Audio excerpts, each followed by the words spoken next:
सबसे सस्ता लैपटॉप खरीदा है मैंने और इसमें सब कुछ चला भी सकते हैं, जैसे गेमिंग गेमिंग भी कर सकते हैं, कोई ले गया हैंग नहीं होता।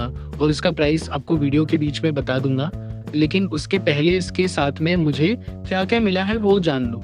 सबसे पहले एक लैपटॉप और उसके साथ कीबोर्ड और एक माउस और एक स्मार्टफोन भी दिया है, और एक सैनिटाइजर और गारंटी भी दी है, और एक स्टैंड भी दिया है। और ये कोई सीमित ऑफर में नहीं लाया, ये ऑफर सालों से चल रहा है।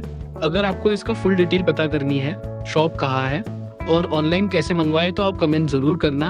और है ये भी बता देता हूँ कि ये लैपटॉप 8 GB रैम का है और ये मुझे ओनली 18,000 का मिला है।